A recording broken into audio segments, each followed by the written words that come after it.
Buenas noches a todos, ¿qué tal? ¿Cómo están? Mi nombre es Alexis Murillo, soy director de algunas de las actividades académicas y científicas del Grupo de Investigación en Inmunología y Cáncer IMUCA como parte del consorcio OMICS.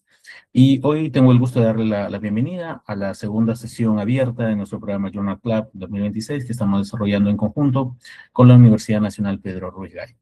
En nombre de todos los organizadores, me gustaría agradecerles nuevamente por la presencia, por el interés en los programas que estamos desarrollando y por motivar a los chicos quienes junto con su mentor han desarrollado una serie de slides para comentarnos un poquito sobre el artículo que ha sido elegido.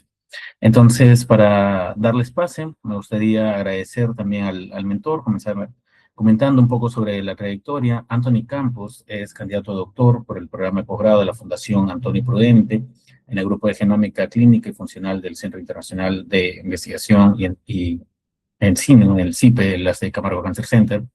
Es licenciado en Biología por la Universidad Nacional Federico Villarreal. Se ha desempeñado como asistente de investigación en el Instituto Alexander von Humboldt de Medicina Tropical de la Universidad Peruana Cayetano Heredia y como asistente en el Laboratorio de Inmunohistoquímica del Departamento de Patología del INE. Es un investigador con interés en genética humana, oncología, biología molecular y que viene desarrollando una tesis en variantes genéticas con particular interés en aquellas que todavía no conocemos su significado, ¿no? Se le dice significado incierto, y que tiene como objetivo entender cuál sería, ¿no? Justamente esta contribución de repente al proceso tumoral, ¿no? Entonces, tenemos el gusto de recibir a Anthony, que ha pasado las últimas semanas guiando a este grupo de chicos bastante empeñosos, bastante dedicados en el desarrollo del artículo, que ya pues, le van a ir mostrando. Y también me gustaría presentarlos. Luego le daré un espacio a Anthony para que pueda agregar algunos detalles si lo considera conveniente, pero para esta sesión tenemos a Jeremy Rodríguez, representando a la Universidad Nacional Mayor de San Marcos, a Manuel Tapia, representando a la Universidad Católica de Santa María, a Gabriela Farroñán, representando también a la Universidad Nacional Pedro Ruijay. Entonces, muchas gracias, chicos, por elaborar la presentación, por tener estas sesiones de discusión con su mentor, junto con todo el equipo de organización del Journal Club. Y sin más, para no retrasar más la programación, le doy el pase a Anthony. De pronto, Anthony, ¿quieres agregar algunos detalles sobre cómo se seleccionó el paper? ¿Qué fue lo que te ha llamado la atención antes de dar el paso a los chicos? Muchas gracias. Bueno, buenas noches con todos. Por allá espero que todos se encuentren muy bien. Gracias Alexis por el pase. No voy a añadir mucho al respecto, solo tal vez mencionar que la idea de elegir este artículo era más que nada como para que los muchachos entiendan cuáles son los diferentes tipos de variantes que existen y el concepto como tal, ¿no? Que era el objetivo de la clase de hoy. Solamente mencionar que el artículo fue realizado en Canadá, ¿no? En la Facultad de Medicina de la Universidad Memorial St. Johnson. Es un artículo bastante interesante porque describe muy bien y explica un análisis experimental para intentar identificar tres diferentes tipos de variantes que son los SNP, CNV y los INDEL.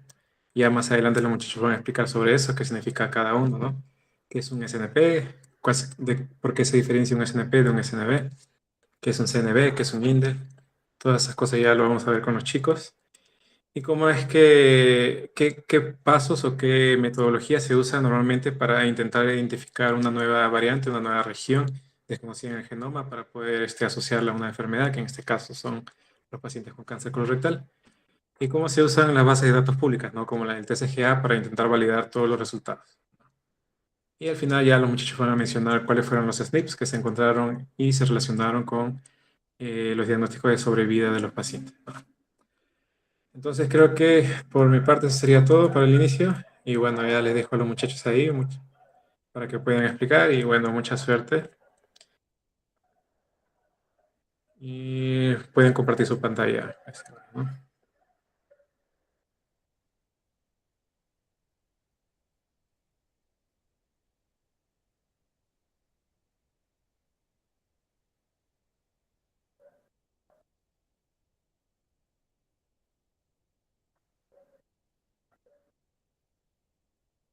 Ujú. ¿Ya han decidido entre ustedes quién va a compartir la pantalla? Oh.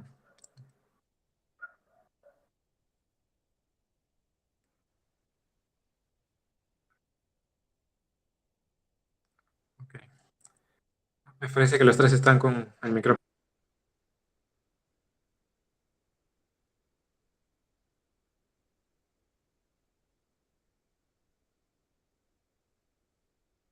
Ya se estaría observando, ¿no? Sí, ahora sí se ve. Ya.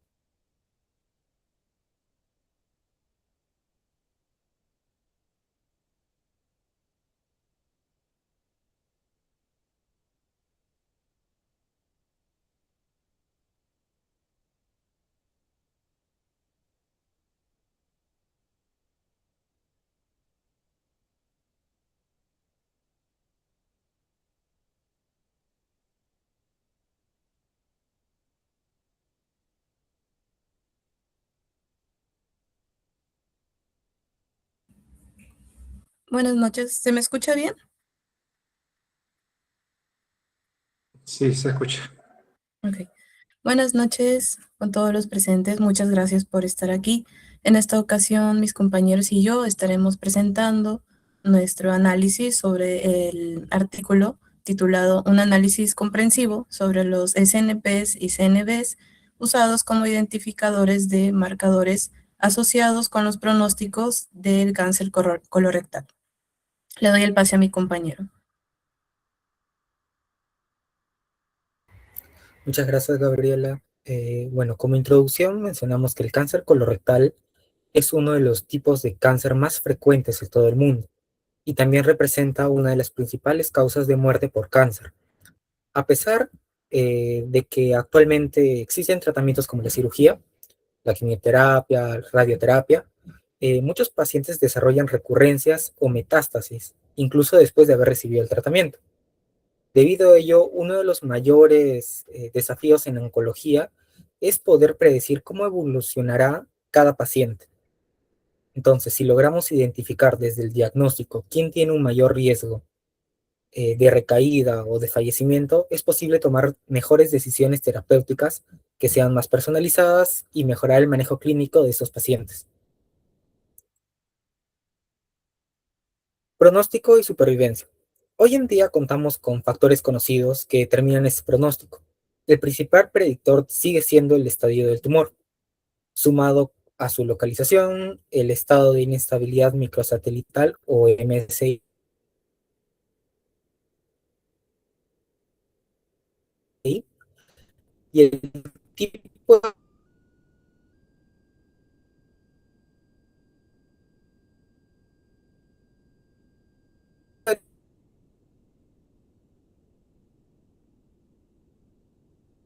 tratamiento del paciente.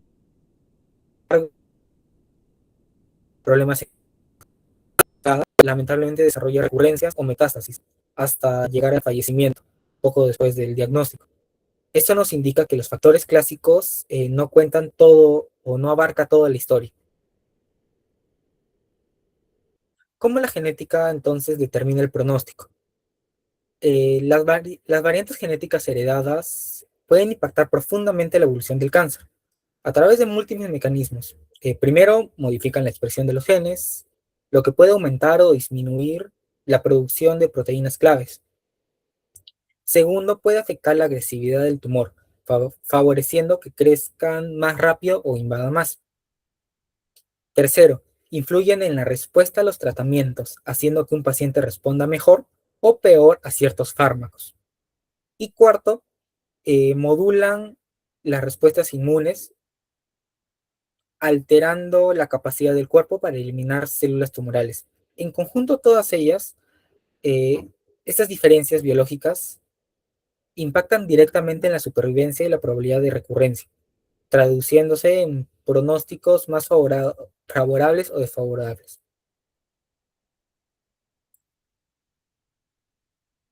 Pero primero, es fundamental diferenciar entre el código de herencia y el código adquirido, es decir, el ADN germinativo o el ADN somático. El ADN germinativo es aquel que heredamos directamente de nuestros padres. Está presente en todas las células de nuestro cuerpo desde el nacimiento, y sus variantes sí se transmiten a la descendencia. En la medicina nos sirve para analizar la predisposición hereditaria de un paciente a cierta enfermedad. Por el contrario, el ADN somático abarca alteraciones adquiridas a lo largo de la vida, sea por factores ambientales, envejecimiento o errores celulares, y se encuentra exclusivamente en células del tumor o células no reproductivas. Estas mutaciones no son heredadas, pero las estudiamos para entender qué impulsa la enfermedad y poder elegir terapias dirigidas. El estudio que vamos a manejar hoy se enfoca en ADN germinativo. Tipos de variantes genéticas.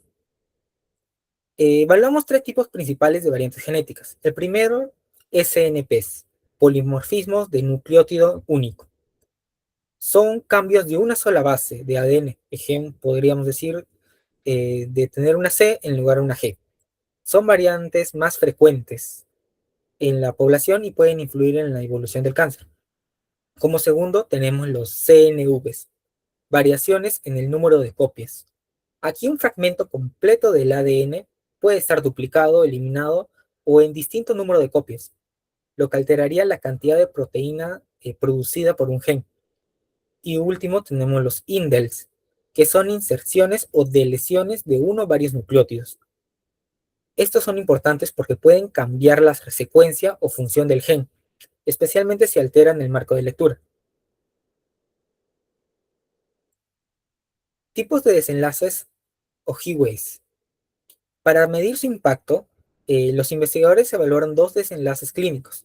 El DSS, supervivencia específica por cáncer, donde medimos el riesgo de morir específicamente por esta enfermedad, y el RMFS, supervivencia libre de recurrencia o metástasis, donde el evento a evitar es la reaparición local o a distancia. Para encontrar asociaciones entre la genética y estos desenlaces se utilizó un enfoque GWAS, estudio de asociación del genoma completo, el cual permite analizar millones de variantes simultáneamente en todo el genoma. En cáncer colorectal, los estudios GWAS previos habían identificado pocos marcadores, por lo tanto se requerían confirmaciones. Entonces, ¿por qué se hizo este estudio? El equipo de investigación identificó tres grandes vacíos en la literatura.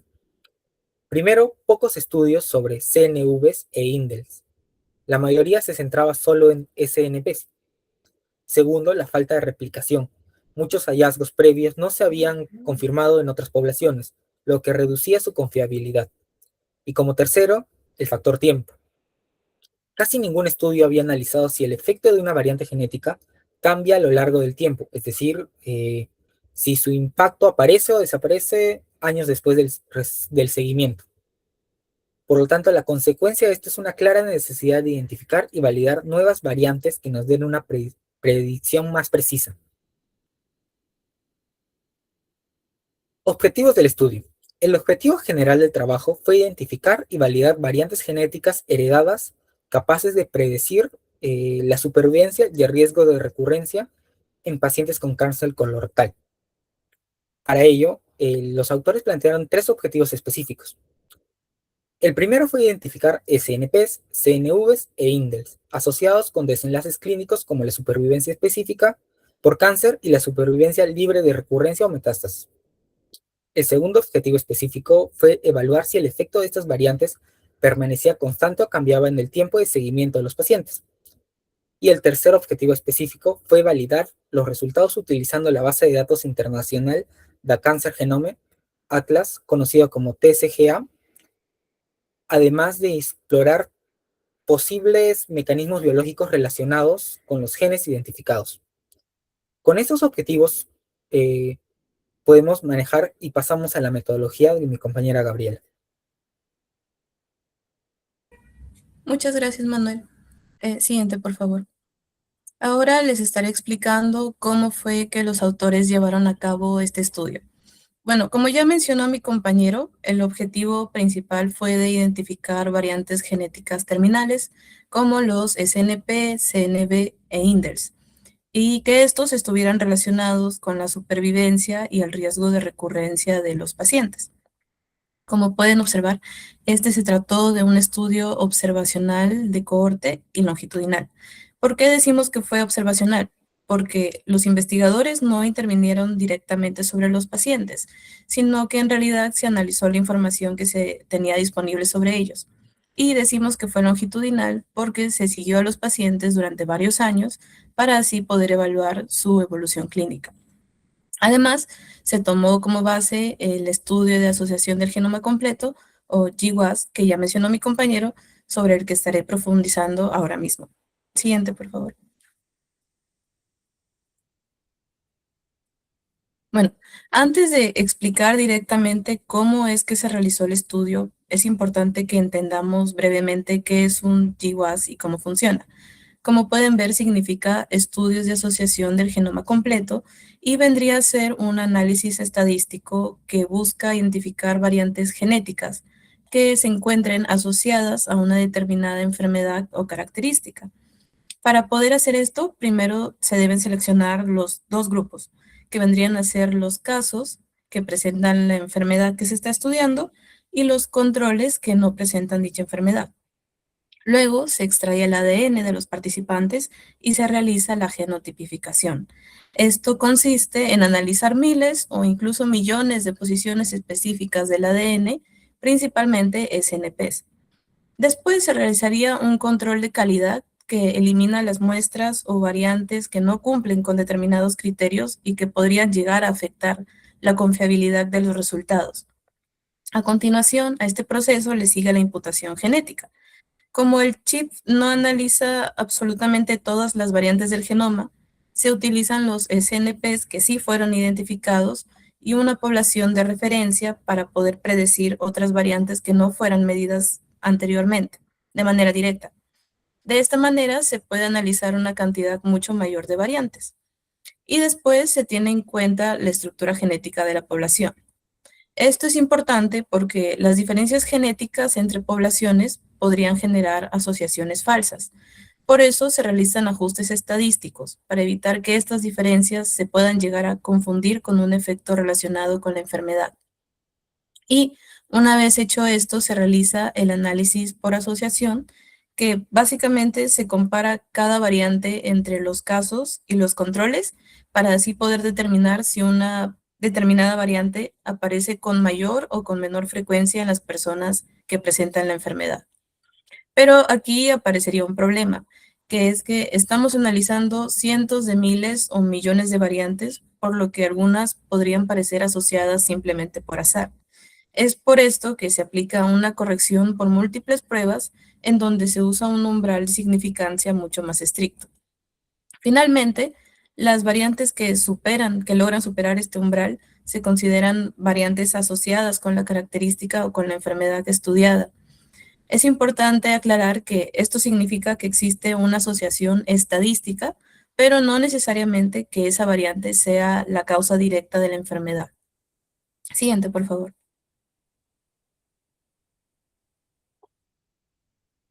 Ahora, respecto a la población estudiada, se seleccionaron en total 570 pacientes diagnosticados con cáncer colorectal entre los años 1999 a 2003, de los cuales se seleccionaron 505 para el estudio de los SNPs y 495 para el análisis de CNVs. Todos provenían de la ciudad de Newfoundland, en Canadá, y el ADN se obtuvo a partir de muestras de sangre periférica. El seguimiento que se le realizó a los pacientes fue de hasta 19 años para que de esta manera se pudiera evaluar la supervivencia o la aparición de recurrencia o metástasis. Y para ser incluidos en el estudio era fundamental que cumplieran con ciertos criterios principales que ustedes pueden observar, como presentar un diagnóstico confirmado de cáncer colorectal, disponer de ADN de buena calidad, contar con la información clínica completa y haber sido seguidos durante el tiempo suficiente para poder evaluar los desenlaces del estudio. Esta última característica es de gran importancia porque permitió garantizar resultados confiables. Siguiente, por favor. Ahora, con la obtención y el análisis del ADN, una vez se seleccionaron los pacientes, comenzó el procesamiento de dicho ADN. Primero se obtuvo una muestra de sangre periférica. De esta muestra se extrajo el ADN germinal. Como ya explicó mi compañero, esto se refiere al ADN heredado que está presente en las células del organismo. Después Dicho ADN fue genotipificado. Esto se realizó mediante una plataforma llamada Illumina Omni One Quad, que es un microarreglo que permite identificar cientos de miles de variantes genéticas distribuidas a lo largo del genoma. Posteriormente, se realizó un control de calidad para así eliminar las muestras o las variantes que pudieran introducir errores en el análisis, y luego se aplicó el proceso conocido como imputación genética, que ya expliqué. Tomó como base el proyecto 1000 genomas para así predecir variantes que no fueran medidas directamente por el microarreglo. Y gracias a esto fue posible ampliar considerablemente la cantidad de SNPs disponibles para el análisis. Finalmente, se obtuvo una base de datos de alta calidad que fue utilizada para el estudio de asociación del genoma completo. Siguiente, por favor. Ahora, respecto a las variables del estudio, se consideraron 3 grupos. El primero corresponde a las variables clínicas, donde se incluyeron la edad, el sexo, el estadio TNM, por sus siglas en inglés hace referencia al tumor, nódulo y metástasis, y se usa para describir qué tan avanzado está el cáncer en un paciente. Luego, MSI o estado de inestabilidad de microsatélites, el tratamiento recibido y la localización del tumor. Luego, el segundo grupo de variantes fueron las variantes genéticas, como los SNPs, CNVs e INDERS, que ya se explicaron anteriormente. Y finalmente, las variables de desenlace fueron la supervivencia específica por cáncer, conocida por sus siglas en inglés como DSS, y la supervivencia libre de recurrencia o metástasis, conocidas como RMFS, que también explicó mi compañero anteriormente. La incorporación de las variables clínicas fue de suma importancia en este caso, porque fueron las que permitieron distinguir si una asociación observada realmente se debía a una variante genética o si es que podía explicarse por otros factores clínicos. Siguiente, por favor.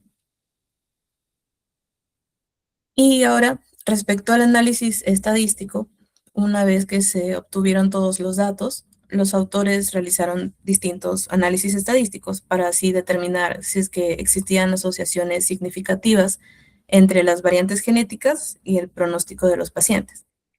Y tenemos lo siguiente. En primer lugar, el GWAS permitió explorar millones de variantes genéticas distribuidas en todo el genoma. Posteriormente, se hizo uso de las curvas de Kaplan-Meier. Estos vendrían a ser gráficos que muestran qué porcentaje de pacientes siguen vivos o sin recaídas con el paso del tiempo. Ahí está la imagen donde se hace uso de las curvas de Kaplan-Meier, pero estas forman parte de los resultados que mi compañero Jeremy estará explicando posteriormente. Y con el uso de estas curvas se comparó la supervivencia entre pacientes con distintos genotipos. Por ejemplo, como se puede apreciar en el mismo gráfico, esta es una curva que se utilizó para comparar la supervivencia de los pacientes según su genotipo para la variante RS7314075. Y en breve se explicará con mayor detalle. Además, utilizaron el modelo de riesgos proporcionales de Cox. ¿Esto qué es? Vendría a ser una prueba estadística en la que se compara el riesgo de que ocurra un evento. Y se usó para calcular el hazard ratio, también conocido como HR, que indica cuánto aumenta o cuánto disminuye el riesgo de un evento, como en este caso vendría a ser la muerte por cáncer, en un grupo respecto a otro. Y los análisis también fueron ajustados por las variables clínicas, como mencioné anteriormente, para reducir el efecto de posibles factores de confusión. Y finalmente, los principales hallazgos fueron validados utilizando datos independientes de la base TSGA, es decir, del Atlas del Genoma del Cáncer.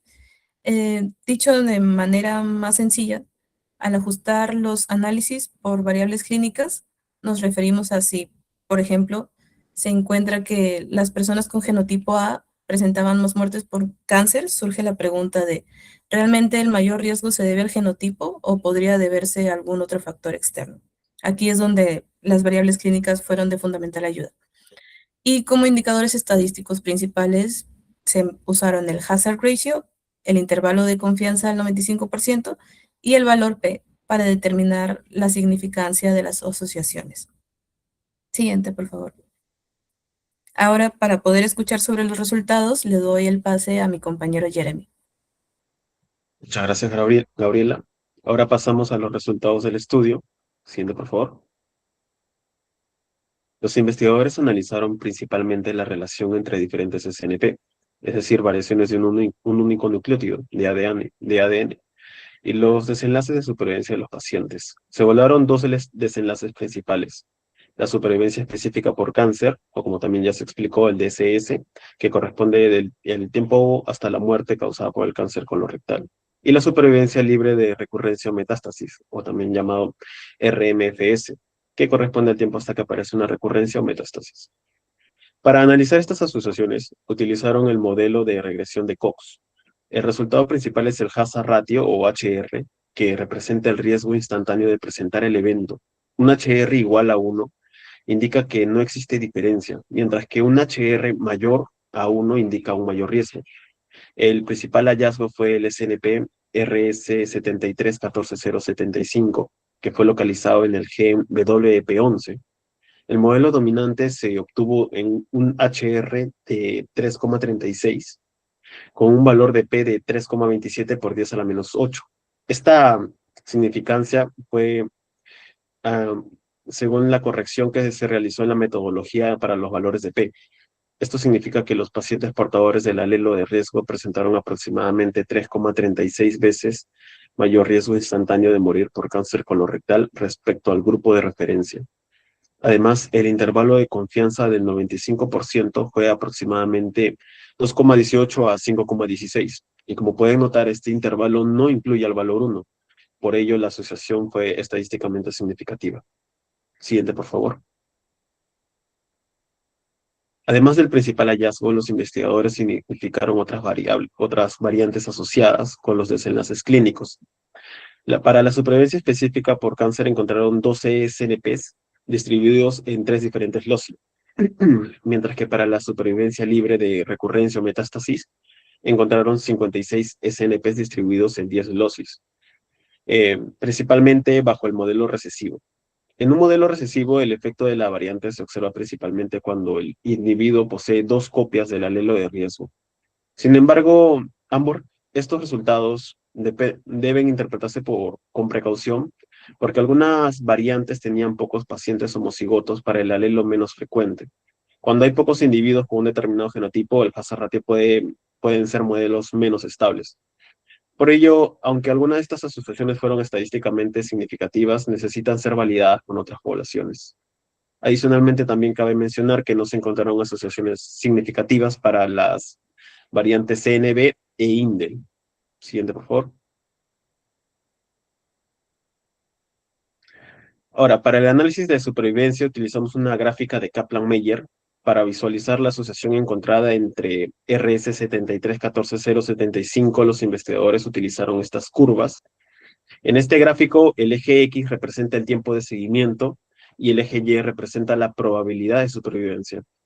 Para observar que las curvas correspondientes a los diferentes genotipos se separan y que el grupo portador del alelo de riesgo presenta una disminución más rápida de la supervivencia. La prueba del log-rank también mostró una diferencia estadísticamente significativa entre las curvas, al igual que en el valor de hazard ratio, que fue los resultados obtenidos de esta prueba. Por lo tanto, esta figura permite observar gráficamente el resultado obtenido mediante el modelo de Cox. O sea, los pacientes con alelo de riesgo presentan una peor supervivencia específica por cáncer. Siguiente, por favor. Ahora, vamos por la validación en TCGA. Después de identificar que RS7314075 como el principal hallazgo, los investigadores quisieron comprobar si esta asociación podía reproducirse en una cohorte independiente. Para eso utilizaron los datos del Atlas TCGA. Como RS7314075 no estaba disponible directamente en TCGA, utilizaron otros SNPs que presentaban un alto desequilibrio de ligamento con esta variante. Desequilibrio del ligamento significa que dos variantes genéticas tienden a heredarse juntas. En este caso, los SNPs seleccionados presentaban una alta correlación genética con RS7314075 y podían utilizarse como marcadores sustitutos.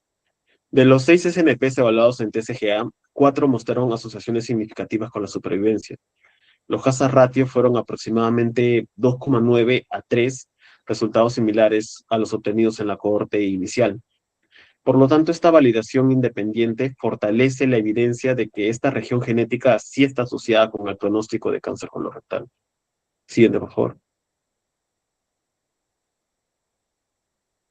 Ahora vamos con el análisis funcional, ya que después de encontrar esta asociación estadística, los investigadores buscaron determinar qué función biológica podrían tener estas variantes.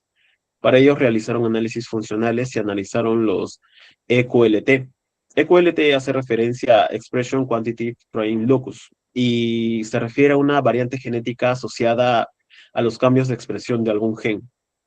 Y en este análisis se identificaron dos SNPs específicamente, el RS22411221 y el RS11056174, que están relacionados con la expresión del gen ERP27. Esto plantea la posibilidad de que la región genética identificada pueda tener una función reguladora sobre ERP27. Sin embargo, encontrar un EQTL no demuestra causalidad. Es decir, no podemos afirmar que la variante sea directamente responsable del peor pronóstico. Lo que proporciona es una posible explicación biológica que debe investigarse experimentalmente. Siguiente, por favor. Ahora vamos con la expresión de WP11. En esta figura se presentan gráficos de cajas y bigotes que muestran la expresión de WP11. En un box plot, la línea dentro de la caja representa la mediana y la caja representa el 50% central de los datos, un valor entre el cuartil 1 y el cuartil 3, y los bigotes demuestran la dispersión de los valores. Aquí se muestra la expresión de WP11 entre tejido normal y tejido tumoral, tanto en colon como en recto. Podemos observar que WP11 presenta una mayor expresión en el tejido tumoral que en el tejido normal. Esto es importante porque el SNP principal del estudio, que es el 7314075, se encuentra dentro del gen WP11. Por lo tanto, encontramos dos resultados que apuntan hacia la misma región. Primero, una variante localizada en WP11, está asociada a una peor supervivencia. Y segundo, que WP11 presenta una mayor expresión en el tejido tumoral. Esto convierte a WP11 en un candidato interesante para futuros estudios. Sin embargo, nuevamente debemos aclarar que una mayor expresión no demuestra que sea la causa directa de la progresión del cáncer. Siguiente. Ahora vamos con los CMS o subtipos moleculares. Los investigadores también analizaron la relación entre variantes y los CMS. Entonces, los CMS son una clasificación molecular del cáncer colorectal basada principalmente en los perfiles de expresión genética. Y principalmente se reconocen 4 subtipos, del 1 al 4. El 1 está relacionado principalmente con una respuesta inmunitaria. El 2 está asociado con características canónicas como las vías WNT y MYC. El 3 está relacionado con alteraciones metabólicas y el 4 está caracterizado por tener presencia mesenquimal, invasión y también actividad del estroma. Los investigadores quisieron determinar si los SNP relacionados con WP11 estaban asociados con alguno de estos subtipos. En cuanto al genotipo, no encontraron una asociación significativa con los CMS, sin embargo, sí encontraron diferencias en la expresión de WP11 entre algunos de los subtipos. Esto indica que el genotipo no parece determinar directamente el subtipo molecular del tumor, pero la expresión de WP11 sí puede variar según las características propias del tumor. Siguiente, por favor. Entre las asociaciones entre CNV, INDEL y resultados de supervivencia, finalmente los investigadores analizaron también otros tipos de variaciones genéticas, como lo son estas dos, y las CNV son variaciones en el número de copias determinadas de determinadas regiones de ADN, mientras que las INDEL corresponden a pequeñas inserciones o deleciones, como ya se explicó previamente. Después de aplicar los filtros de calidad, se analizaron que 254 CNV e INDEL no presentaban alguna diferencia. Sin embargo, ninguna de estas variantes alcanzó el nivel de significancia establecido para los desenlaces de supervivencia o recurrencia de metástasis. Entonces, por este motivo, no se realizaron análisis multivariables para estas variantes. Pero esto no quiere decir que la CNV o INDEL no tengan importancia en el cáncer colorectal, sino que esta cohorte no se encontró evidencia estadísticamente significativas o suficiente para relacionarlas con desenlaces estudiados. Siguiente, por favor. En conjunto, el principal hallazgo del estudio fue 7314075, localizado en WP11 como una variante asociada con un mayor riesgo de muerte por cáncer colorectal. La importancia de este hallazgo aumenta porque la asociación fue respaldada mediante SNP en alto desequilibrio del ligamento y en otra cohorte independiente como lo fue el TCGA. Además, los análisis funcionales proporcionaron una posible explicación biológica, ya que identificaron que SNPs están asociados con la regulación de ERP27 y se observó una mayor expresión en WP11 y ERP27 en tejido tumoral. También se identificaron variantes cuyo efecto sobre la recurrencia o metástasis aparece principalmente después de 5 años.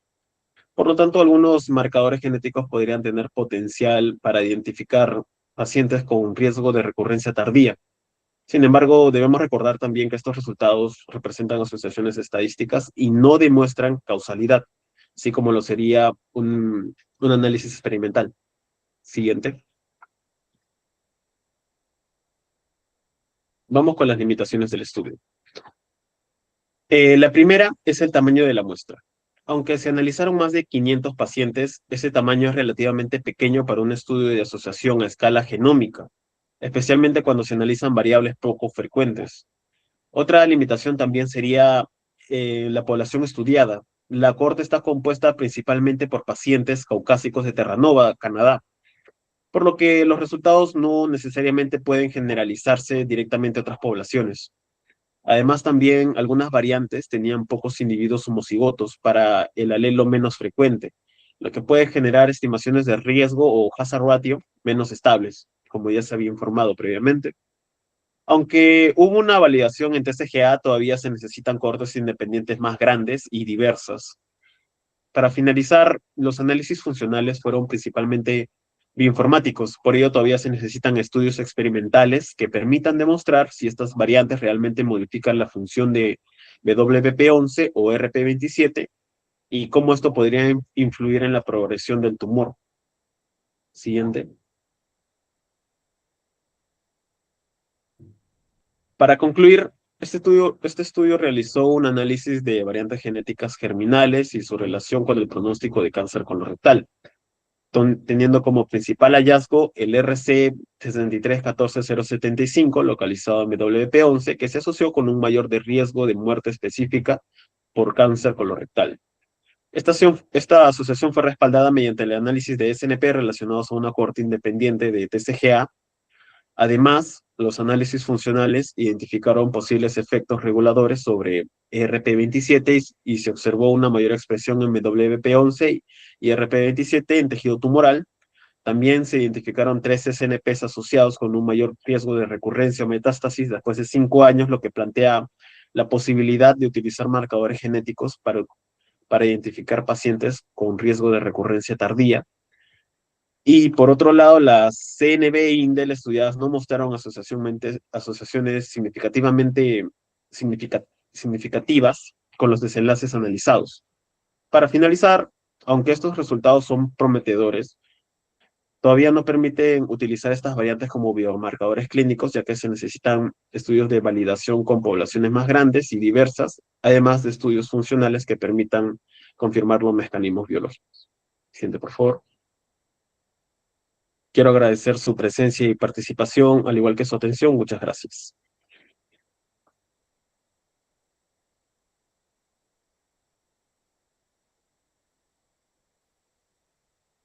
Bien, muchas gracias, chicos. Gracias, Jeremy, Gabriela, Manuel, por la presentación. Entonces, ahora tenemos tiempo para preguntas.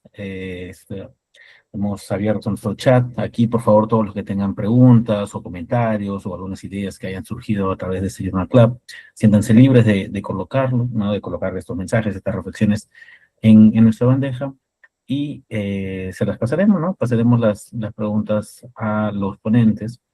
Y mientras tanto, no sé si Anthony o alguno de ustedes quisiera dar algún comentario o algo que hayan percibido al momento de desarrollar el paper o de realizar las diapositivas, o no sé si de pronto Anthony tiene alguna pregunta que quiera colocar.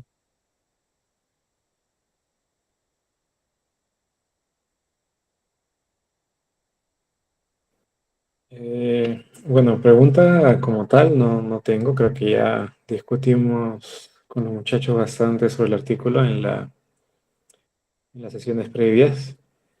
Esta presentación sí ha sido mucho mejor en comparación con la segunda sesión previa, entonces felicidades muchachos.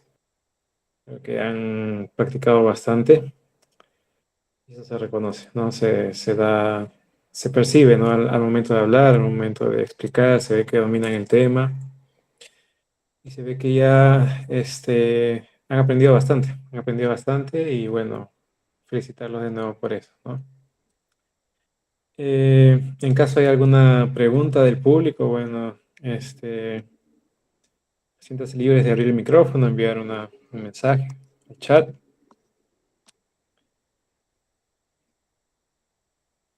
Si tienen algún comentario también. Ok. Bueno, en lo que de repente se animan a escribir o colocar algún comentario en el chat, yo tengo un punto de reflexión, ¿no? Aprovechando la experiencia que Anthony ha desarrollado en este tiempo y también las informaciones que ustedes, chicos, han encontrado al momento del desarrollo del journal. Em, esta, ustedes han hablado un poquito, han caracterizado, ¿no? La población original, ¿no? de este estudio. Pero ustedes creen que estas variantes, ¿no? Estas asociaciones, o inclusive todo el esquema del GWAS, puede estar vinculado, puede estar relacionado a la ancestralidad, al origen, o sea, de pronto si hacemos esta misma comparación aquí en América del Sur, ¿podremos encontrar la misma variante? ¿O qué creen ustedes? No sé si tienen alguna impresión, alguna posición sobre eso.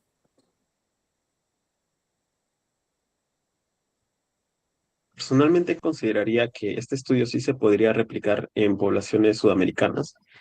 Eh, Sobre todo, realizar el mismo estudio desde el comienzo, no estimar solamente el SNP más recurrente en esa población, sino también adicionar los demás SNPs para ver si hay alguna variación y luego hacer una comparación entre ambas cortes. Creo que sería lo óptimo y quizás se puede encontrar alguna que otra variación en cuanto a los SNPs. O verificar la recurrencia del que ya se encontró como validado.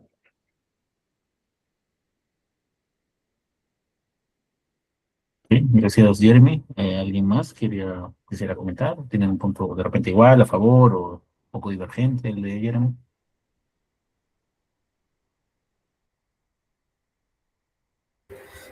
Bueno, yo también opino igual que mi compañero Jeremy, o sea, el punto tal vez de estos estudios es que sean replicables en diferentes puntos del mundo.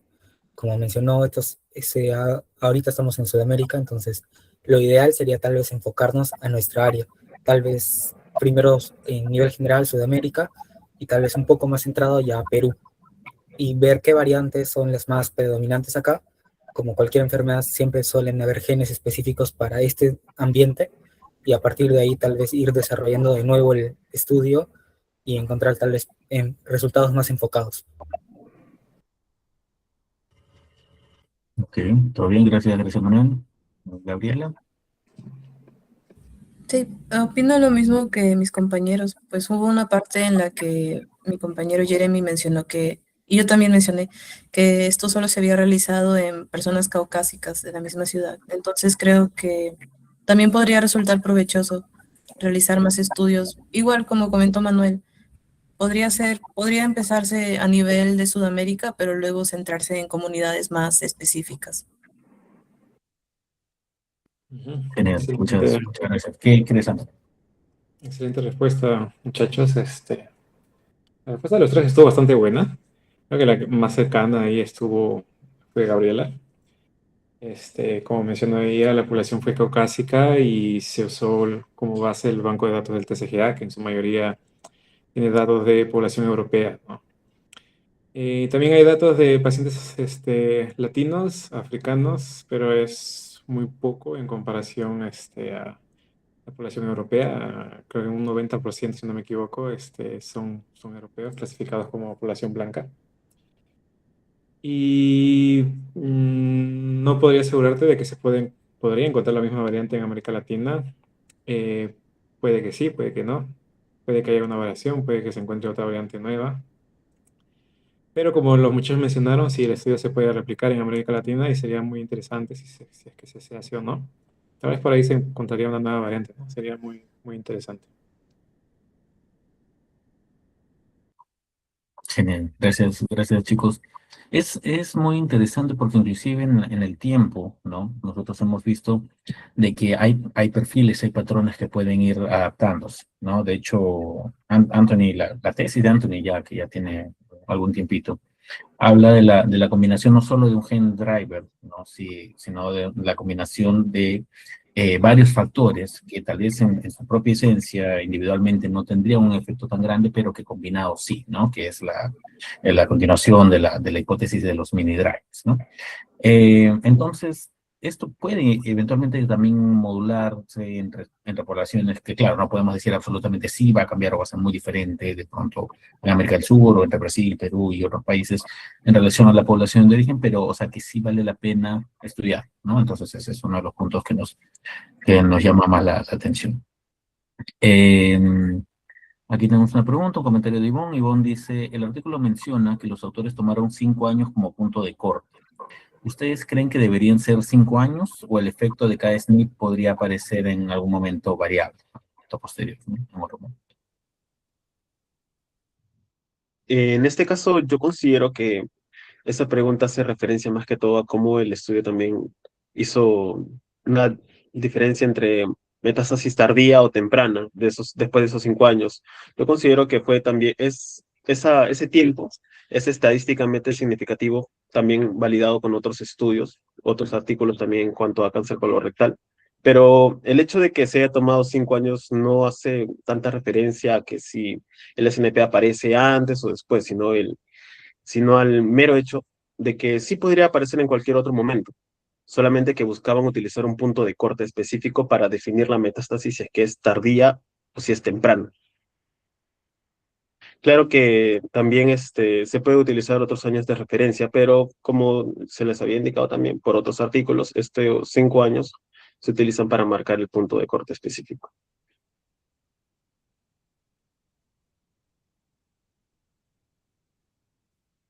Bien, gracias, gracias Jeremy. Eh, para, para estas evaluaciones de GWAS como tal, normalmente, claro, se ponen puntos categóricos, ¿no? O sea, sí, no, si el paciente fallece o no, ¿no? Sin embargo, en el ajuste sí se pueden colocar datos cuantitativos. No, no sé, Antonio, ¿ustedes han tenido alguna experiencia en ese sentido? O sea, evaluando estudios de asociación, pero con resultados cuantitativos, como en este caso podría ser, por ejemplo, el tiempo, no exactamente si el paciente desarrolla metástasis o no en 5 años, o si muere o no en 5 años, pero sí con una variable más tipo Cox, ¿no? Tipo eh, modelo de sobrevida. Justo ahora estamos armando este proyecto que, bueno, ya te había comentado, que era con Colombia.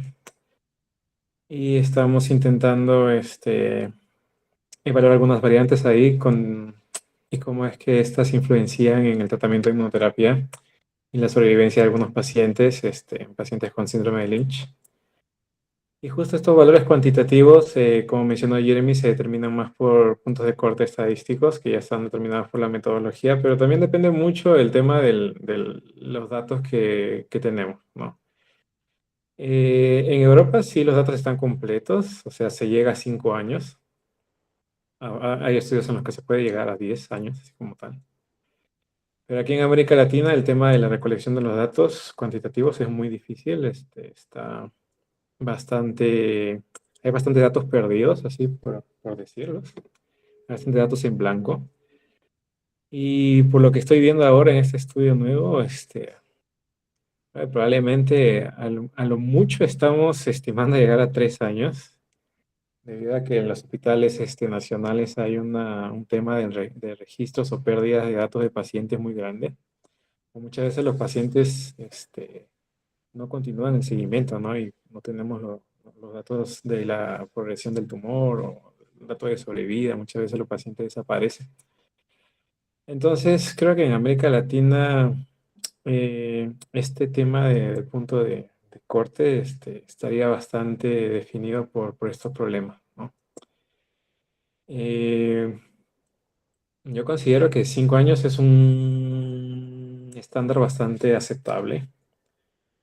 En América Latina no sé si esto se pueda eh, repetir como tal, pero dentro de la pregunta de la chica también, como mencionó Jeremy, la mutación, dependiendo del SNP, puede aparecer en cualquier momento de la vida, ¿no? O sea, hay pacientes que tienen mutaciones a una edad temprana, como los Lynch, o mutaciones con antes de los 40 años, y hay pacientes que desarrollan cáncer de colon somático a los 50, ¿no? 60, 70, 90. Entonces no hay un tiempo determinado como tal en el cual podamos definir si este SNP va a aparecer solamente dentro de los 5 años. No, no, eso no es imposible. Eh, bueno, espero haber respondido la respuesta. ¿Era la respuesta a tu pregunta? Sí, ¿no? Sí. Acá tenemos algunas horitas a más, porque Anthony está cansado. No, pero ahora déjame ordenar mis ideas.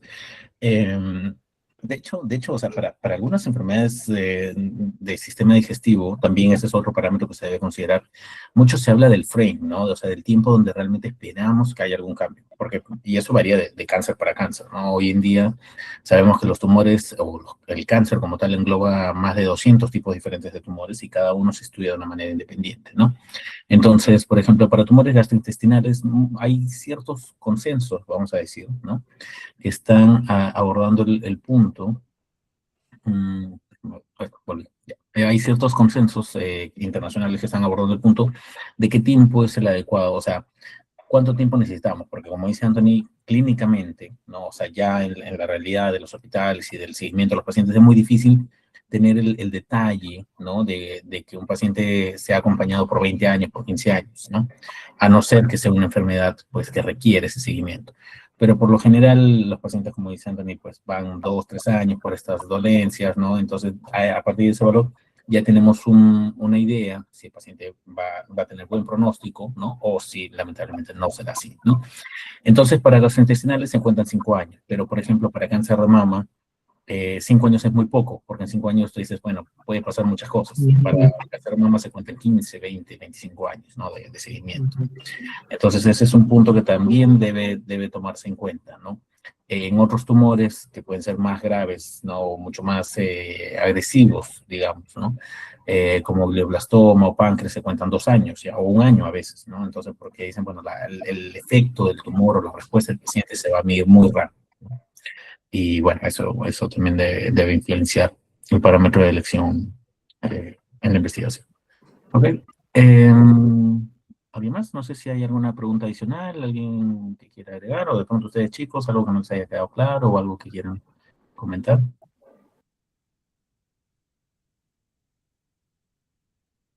No. En la época, voy a aprovechar que justo estaba mirando aquí la pantalla ayer, en la época que estaba en la universidad, yo ya tenía una tesis, me acuerdo, con un marcador, ¿no? Nosotros hacíamos PCR, RFLP para un marcador. Y la idea era, bueno, caracterizar 2, 3, 4 marcadores y ponerlos en una población que ya estaba más o menos definida, ¿no? Hoy en día, con las tecnologías NGS, que ya están bastante bien diseminadas, este análisis puede extenderse y puede hacerse muy, muy rápido, ¿no? Inclusive con datos externos.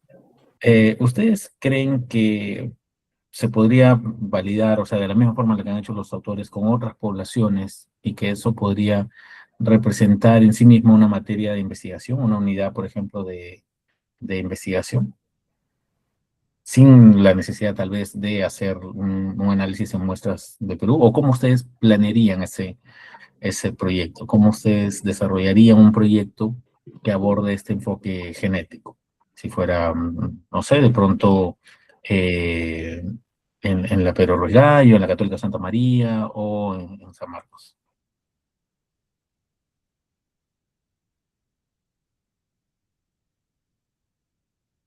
O sea, les estás preguntando si se puede revalidar usando otro método que no sea el microarray.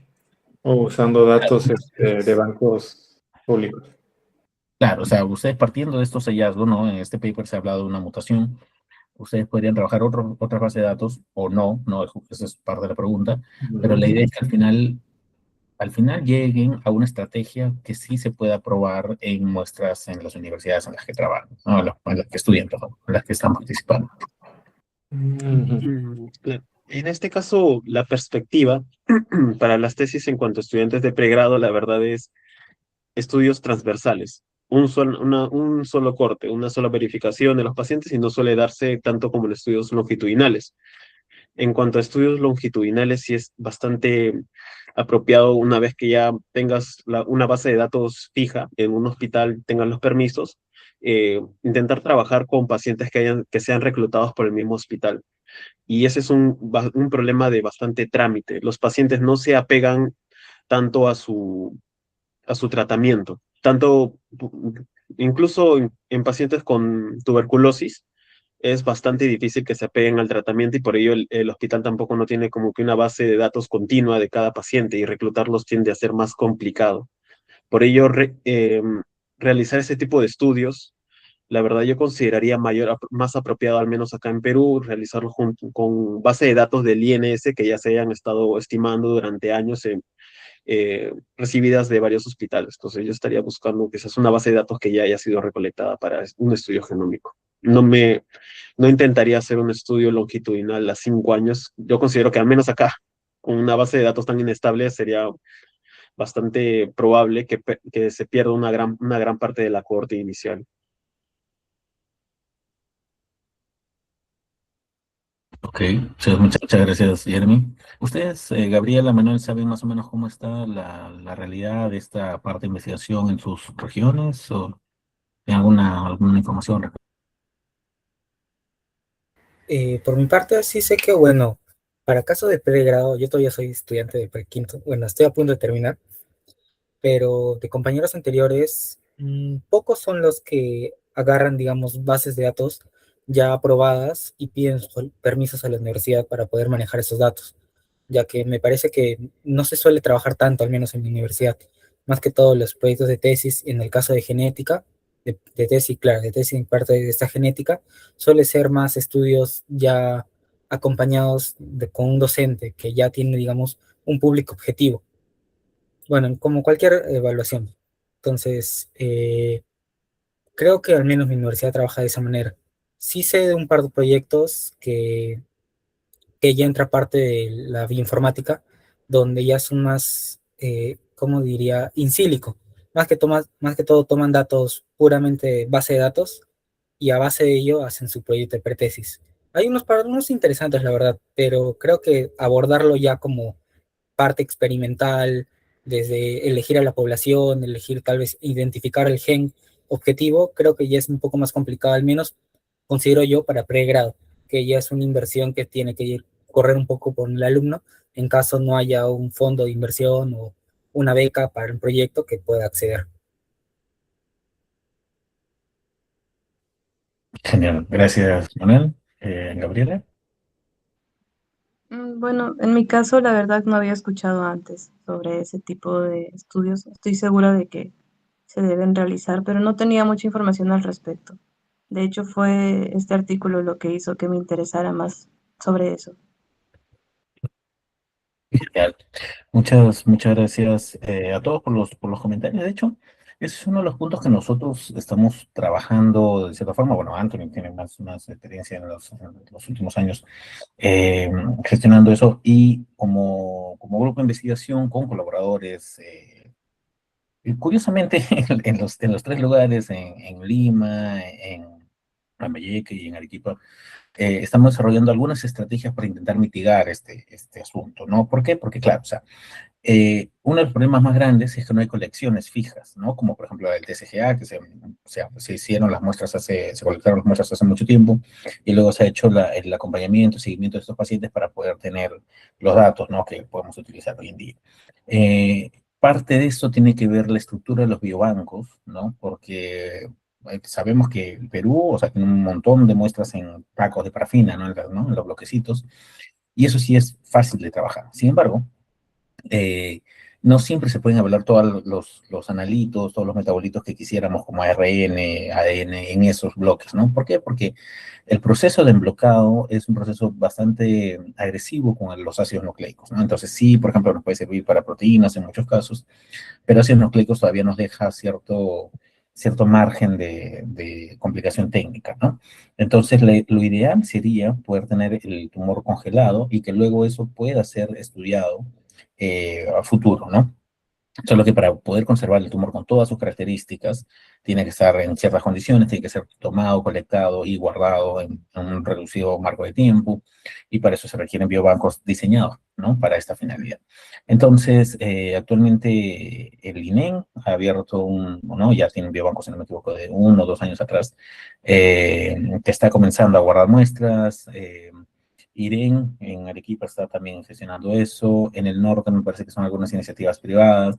Entonces estamos intentando ver, ¿no? Pero obviamente estas colecciones van a tener informaciones ya colectadas de los pacientes, ¿no? Ex vivo, por algún tiempo, ¿no? Otras estrategias que hemos mapeado es, por ejemplo, hacer una tesis, como decía Manuel, ¿no? Hay muchas universidades que desarrollan tesis para hacer el mapeamiento actual, ¿no? O sea, ahora, y de repente compararlo con un outcome más cercano. O sea, por ejemplo, si hablamos sobre vida, pues vamos a tener que esperar mucho tiempo y no siempre tenemos eso.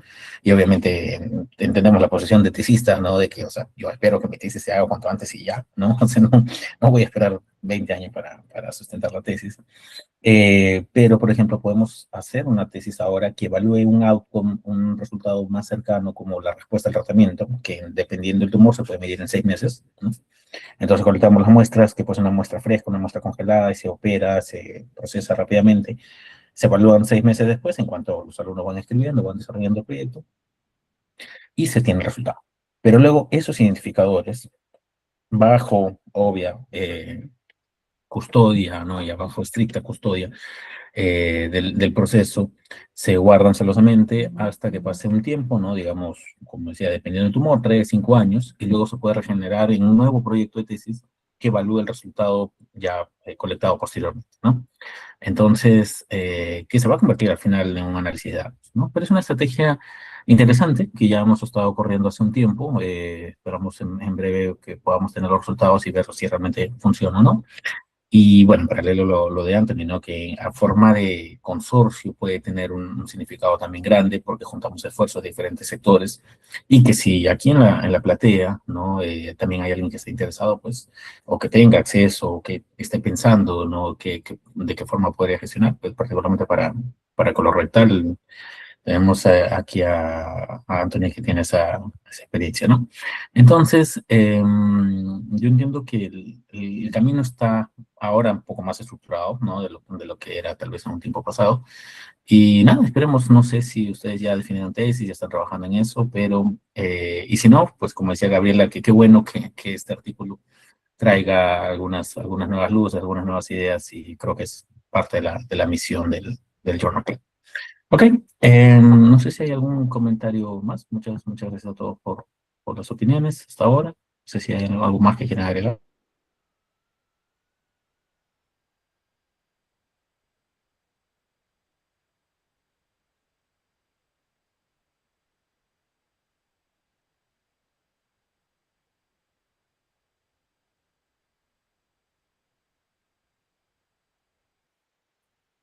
¿Todo bien? Ok, entonces, bueno, creo que podemos cerrar esta sesión. Muchas gracias, Jeremy, Gabriela, Manuel, Anthony, por la guía, por recoger este artículo. Te vamos a llamar para otra, otra ronda del programa. Bueno, igual tú estás en la coordinación, así que bueno. Este, Sí. gracias a todos, chicos, también por la presencia. Los esperamos en la próxima ronda. Vamos a tener todavía un grupo más en este Journal Club de variantes genéticas. Entonces, sigan atentos, sigan pendientes de las redes sociales. Voy a cerrar la grabación aquí y luego ya la estaremos cargando en nuestro canal de YouTube. Muchas gracias. Que tengan buenas noches y una buena semana. Cuídense, que estén bien. Muchas gracias a todos. Felicidades, muchachos. Ya nos estaremos viendo. Hasta luego, muchas gracias. Muchas gracias. Muchas gracias. Muchas gracias. Hasta luego.